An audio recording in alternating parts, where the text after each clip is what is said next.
Hey guys, Scott and Vanessa Martindale here with Blended Kingdom Families. At BKF, we believe now is the time to change the modern day interpretation of the blended family. Absolutely, you guys. As a blended family ourselves, God laid it on our hearts to build a ministry that helps support blended families by equipping your marriage, uniting the family unit, and igniting your faith. Our mission is that you would be touched by God and experience His goodness through this ministry, that your family would have practical skills, resources, and tools to help you live that abundant blended life.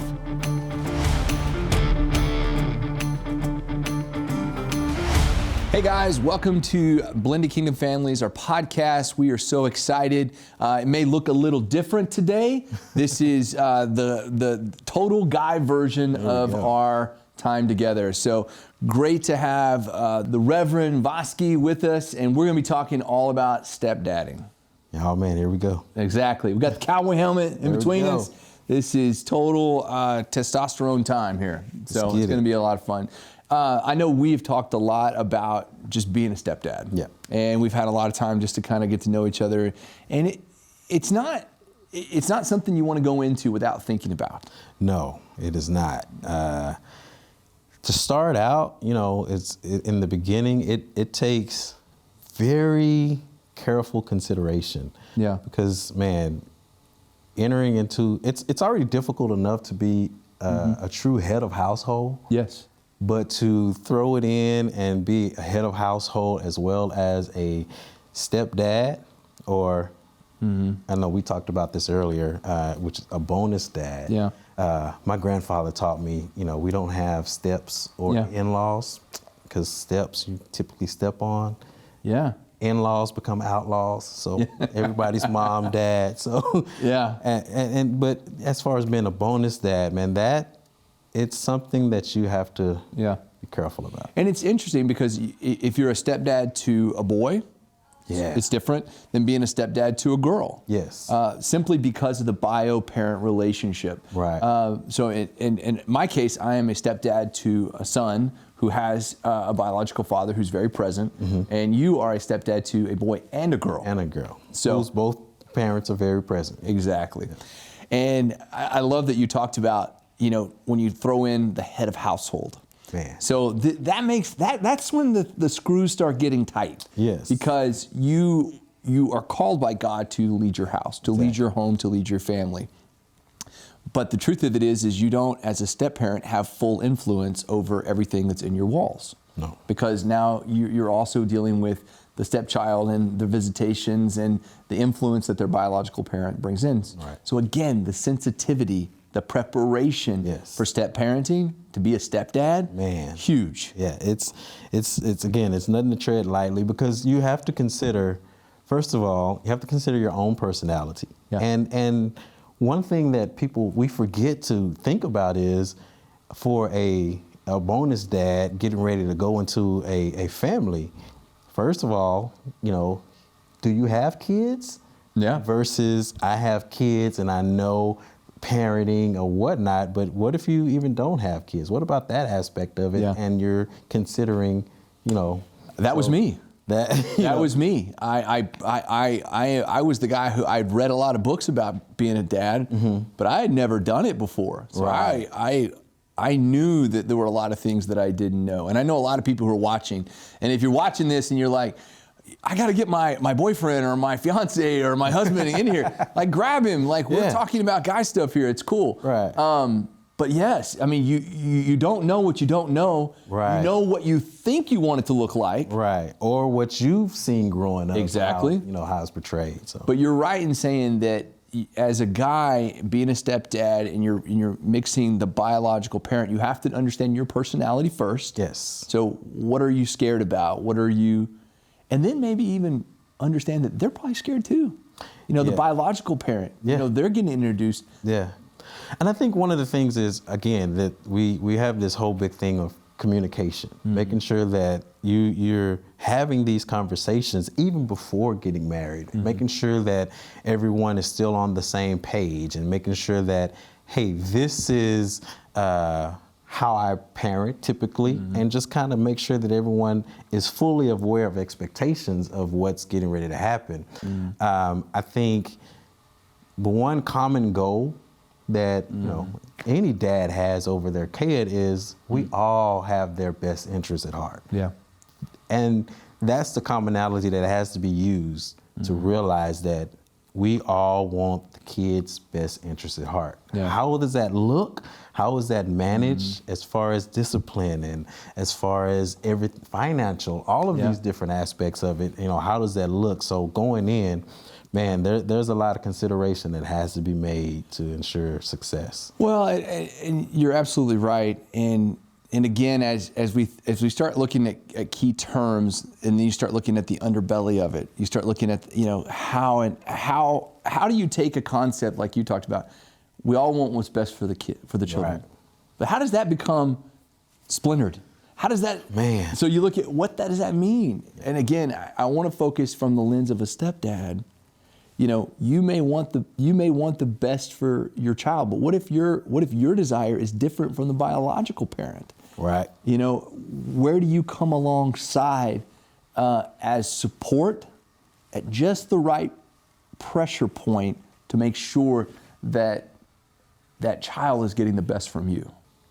What's important is obviously learning personalities, learning your role, learning what is the best opportunity for you to interject or intervene. Now, there may be some occasions to where your presence may be all that's needed, that physical presence of your actions, of being a great husband to your wife, or being, if there's other kids, or just being that father figure and them seeing how that works with your other children. I mean, we've had opportunities to where I had to discipline my own biological son. Yeah.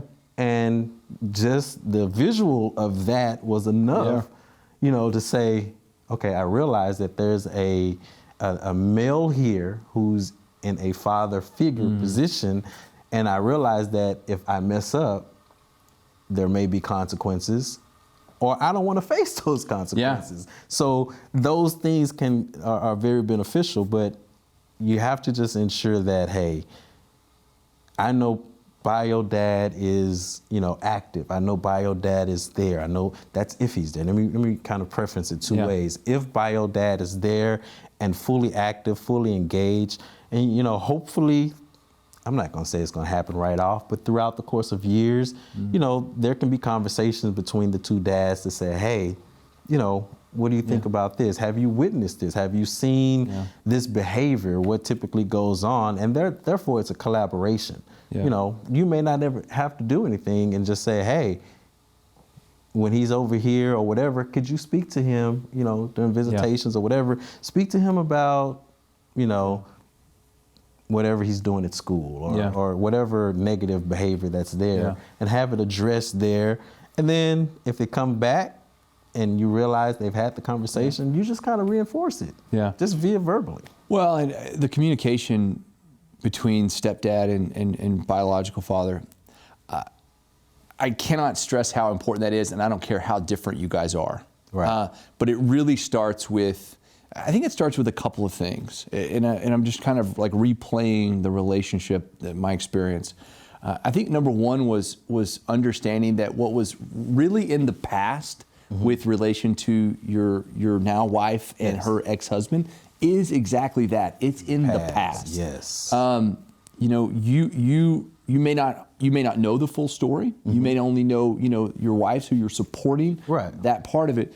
But it really doesn't matter. What matters is that mentally you put that in the past, right, and you move forward with your relationship. Right. So, and then the second part of that, and I don't think guys are that good at this, but I think it's just intentionality of having a conversation right from the start. Say, hey, listen, I'm not here to take your place. Right. I'm going to make a mistake or two. I'm just asking that you give me a chance. I'm asking that if I do make a mistake, you just communicate that with me. I want to be a great stepdad. Right. And, I can't do that without you. Man, yeah. So you said something about making sure whatever it was it's in the past. It's over. It's done. And then moving forward from there, that has to be something that, you know, is set in stone, and we know, and then we're getting ready to advance from there. That same conversations of, hey, I'm not taking anybody's place. I'm not, just consider me as, you know, an added person to, you know, help get this young man grown and successful. You know, I'm just an added bonus, extra pieces, you know. But I will say, it doesn't always start out like that for guys at all. It does not start. It didn't start out like that for me. Yeah. You know, there was, you know, little conversations here and there that had to do probably between me and him, but not necessarily the kid. Yeah. I had another conversation, I had early on a conversation about, and this is going to be a big one with any guy, doesn't matter which side of the fence you're on, of a child calling the new dad or new dad. Yeah. And there was a, you know, conversation about that was had. And these are things that start out up front, especially if that child gets comfortable enough to say, call you dad. Well, let's break down exactly what you're referring to, because I don't want to miss. I know you and I know what we're talking about, but I want to make sure the audience understands. Okay. So this is what happens in these conversations where, let's say maybe the child is younger. Yeah. Generally, I think this is kind of the concept, and there's a stepdad in place, and then for whatever reason, the terminology of what they call you becomes dad, or I have two dads. And a lot of times that can be a real strong friction with the biological father. Yes. And you and I talked about this in terms of, what does that mean? Does it mean anything? Or do you correct it? Or do you have a conversation about it? How would you approach that, and how you think is a healthy, godly way to approach that? So for me, it's a matter of, first of all, I want to ensure that that child is very comfortable. Now, this typically, like you said, there's an age range that this typically happens. Me and my wife got together, and our kids were like young, like one getting ready to turn 2, and now we're coming together, bringing these families together.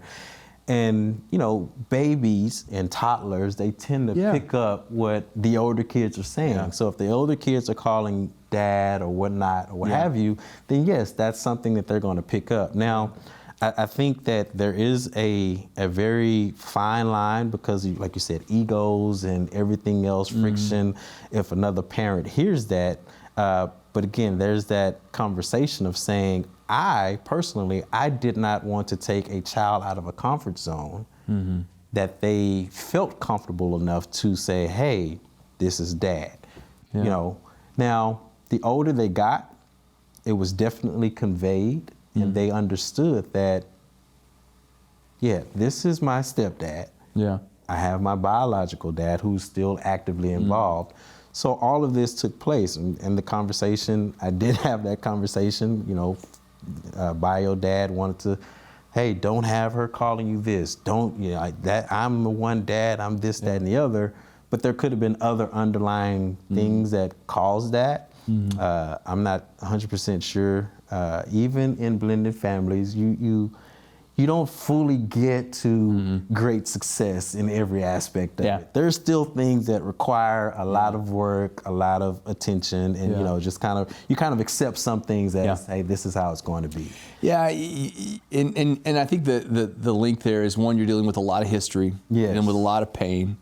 You're also dealing with a lot of fear of what's gonna happen, what's happening, what might happen. Right. And then on the other side, you're dealing with an individual, a child who is trying to make harmony, trying to make sense out of their world. Right. And they're putting it in their own little box to go, this is how I want to think, this is how I want to feel. Yeah. I don't want to disappoint, I don't want to make anybody unhappy. Right. But this is how it makes sense to me. Right. And then I think from a stepdad perspective, you know, again, I don't want an expectation to be present, that you think that even because you are being dad during your time, that you should be called dad. Yes, no. And so, but I think a lot of guys kind of, again, I want to make sure that expectation is really clear, is that you have to meet that child where they're going to be. Exactly. And again, fit into your lane. Right. And I want to preface this. Not everybody is called to be a stepdad. No. And it's one of the most, I'll use the term step parent in this case, but we're talking about dads, so it's cool. Right. But when you take that assignment, when you sign on to that marriage and you agree and you choose to love, you choose to parent, you also choose to stay in your lane. Yes. To stay within the bounds of what is going to be best for your marriage. Right. Number one, let's do what's our best for our marriage. Exactly. And then let's do what's best for that child. But your ego needs to be checked at the door. Exactly. With that, now, I never encouraged, never said, hey, call me this. Yeah. The only thing that was required is just a form of respect. Yeah. You could call me Mr. Vosky. You could call me, as long as you had a title or some kind of preference it as a form of respect, I was absolutely okay with it. As a matter of fact, our 17-year-old young man, he calls me bald head. He calls me bald head. And, I didn't take that as disrespect or anything like that. He was one of the ones, even growing up, still calls dad off and on, but he's older now, so he calls me bald head. And I've never took it as it's a sign of beauty. I know, right? I think the two of us should embrace that. Exactly, man. I have. Yeah. But it's what he wants to call. He meant no disrespect from it. And over the course of me being in his life 15 years, I know there's no disrespect there. That's what. Yeah. But I've never, you're right, that's part of staying in your lane. Yeah. Don't go in demanding, thinking, oh, I'm in the house now and you have to call me this. No. That, as long as they're respectful in how they're contacting you and Mr. or whatever, that is absolutely okay. Don't think that you have to set those boundaries because now I'm married to your mom. Now that I believe will cause a lot of problems, and it's going to make it very hard to blend that family. Well, and you sit back and you go, well, in a nuclear family, the father is, he's there. He's been present since day one. He's taking care of the family. He's leading the family. Maybe he's paying the bill. He deserves the respect. Yeah. And I think when you go into a stepfather situation, the answer to the question, if you're asking it, is yes, you have to do all of that. Yeah. And then you have to stay in the area that respects their biological father. So as much as you have to do, you need to also understand that you have to respect that. Right. And part of that is, we talked a lot about this, we talked about it on our podcast, is by not, saying negative words, not letting your emotions get the best of you, always honoring that relationship the best that you can. Right. And sometimes the best you can may be to say nothing. Yes. That may be the case where a lot of times silence is golden. Yeah, it may be that way, but you're still the God-chosen leader of that family. You have chosen to honor his mother in that marriage. Right. And so you have to continue to keep that as a focus. Yes, very much so. And I think a lot of it, and again, as the children get older, and you talked about this, and my stepson is, getting to 15, 16, and 17. And I see a lot more independence happening, and obviously there's a freedom of driving. There's things that kind of go out of your wings. But one of the things I thought was really interesting, and Vanessa and I were having a conversation about this, as children get older, so do the size of their problems. Yes. So what happens when you're a stepdad, child's 18, out of the house, and has what I call adult problems? Whether that's choosing what to do with your career, choosing what to do with a family, I'm not even going to go into the concept of them having children, or marrying. How do you think as a stepdad you come alongside that? So we're actually in a lot of that you mentioned. Either just experienced it or we're experiencing it now. So our 17-year-old, as well as my daughter, they both got vehicles when they turned 16. Yeah. And man, teenage drivers, both of them ended up wrecking their vehicles. My daughter wrecked hers, my son wrecked his. But it's interesting because we kind of mentioned a lot about staying in lanes. Yeah. So I know my son, I call him my son, his relationship with his father is very good, very tight, very close, especially when it comes to sports. Yeah. But there are other aspects that I started to pick up and notice that he calls me on. He had the accident, and I was the first call that was made, and it's kind of shocking. Yeah. But I'm not sure it was because, we all chipped in and got the car or whatever. You probably prayed and then called the reverend. Who knows? But either way, we got there. His dad showed up at the scene. We both were there and, kind of making sure you're good. Now, the oldest, which is actually, our oldest is 22. She's getting ready to graduate in May. And we've been having these conversations of what's next. Yeah. Job, career, getting in contact and making connections to try to do what she really wants to do, which is her major is broadcast journalism. Yeah. And so she's trying to figure out ways to get involved in that. And, mom and her has been having a whole lot of conversations, and she incorporates her dad in asking those questions. But she may not get some of the answers or the guidance that she's really looking for. Yeah. But mom is still there to help intervene. And for me, I'll sit, sometimes silence is golden, or a lot of times it's almost best to make your suggestion to mom. Yeah. And then allow mom to make the suggestion to her. Yeah. But here's the kicker that kind of helps solidify you even more in that role is when mom is able to say, well, dad recommended this as an opportunity. And then now you're tied into having a part into, that kid's decision making. And now, it kind of works out that way. So a lot of times it's almost best to just use your channels that you have. Is it best for me to be direct with the child? Yeah. Or is it best to me to make the suggestion to mom? Because mom's gonna know, should I make that or not? So just have to find that niche to get in there. Again, it's part of understanding what God has created as an opportunity for you. Right. When you take the assignment of stepfather, stepdad, bonus dad, or I just dad is fine. Yeah. When you take that assignment, understand that you are, first of all, God is going to prepare you for that. And you need to seek him in prayer and make sure that you are sometimes patiently waiting for the directive of where to go next. Yes. Because I think that is very important in being a stepdad. You have to let him be a lamp to your feet. Please do that. And know that you're qualified. You can do this, but it does take some, like you said, a lot of patience. It may not all work at first. No. May not. No. But can I just throw this in there? It will be fun.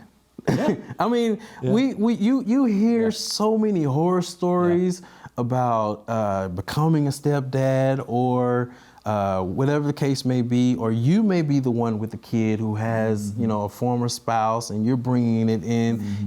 All of these things, we hear so many horror stories. But like you said, God is going to prepare you. He's going to equip you. And while you're going through the journey, enjoy it. Sure. Because you're learning along the way. Yes, it's going to be ups and downs, but you're learning along the way. And while you're learning and while God is involved, he's evolving your marriage into something that's going to be amazing. Yeah, I 100% agree with that. And I'm remembering something that somebody said a while ago. When it comes to recognition and all those things, it may not be your time to be recognized. Right. You may be in servant mode or servant period. Yeah. There will be a time of recognition. And I think that's the biggest difference between being a step parent versus a biological parent. Yeah. Biological parent, you get immediate satisfaction Right. from what you do. Right. But step parents, they have to wait their time. Right. It may not be your weekend to get recognized. Right. Right. But it's an honorable, and you're honoring God through that journey. And I think it's just so important. And again, I can't overstate the importance of putting God in the center of that. Man, we're 15 years in, and we would not be with any place that we're in right now without him. Because through family prayer, through prayer of just me and my wife, through prayer of just me by myself, there are times, in the car or whatever, I have to find those moments to, God, I'm getting ready to have to deal with this, or whatever situation that I know that requires some finesse. You have to pray in those moments and know, hey, God, I need you. I need you to guide me, because you don't want to make a horrible mistake that will, especially one that God didn't have you or want you to do.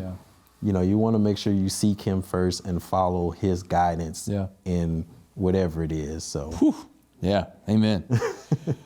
Well, I think this is such a great topic. I enjoyed chatting with you about it. I want to encourage anybody who's listening. Again, this was really just, it really felt just like a conversation. It wasn't like an interview. It was like, hey, let's talk about being a stepdad. What does that mean? Cool. So if you've seen this, and maybe you're a biological mother, or maybe you're a stepmom, or anything in that realm, I think if we could say anything to stepdads, we would say, keep doing it. Keep doing it. Keep following Christ. Keep trying. You won't be honored. Maybe you won't feel honored every day. But I promise you are qualified to do this. You have been chosen to do this, and you can absolutely be amazing at it. Oh man, yeah. Pat yourself on your back if you have to. Yeah. Pat your own back. If you know that you put forth an effort, and whatever success came from it, man, pat yourself on the back and know that God helped you do it, and just rejoice in that, and just keep going. Use that as your motivation. Amen. I love it. Love it, love it. Well, guys, I hope you've enjoyed this time together. And again, we just want to encourage stepdads. We'll be praying for you, and we know you can do that. Guys, hope you all have a great day. Take care. It was good. Cool. A lot of fun. Hey, BKF community, we want to hear from you guys. If you would take the time to leave us a review, and you can find us on all social media platforms. Our podcast is on every podcast platform, and you can visit us at our website at www.blendedkingdomfamilies.com. Yeah, guys, we're trying to reach every blended family all over the world, and we can't do this without your partnership. So please take a minute, share, comment, review, tell your friends. Tell them they can all go to blendedkingdomfamilies.com for great resources.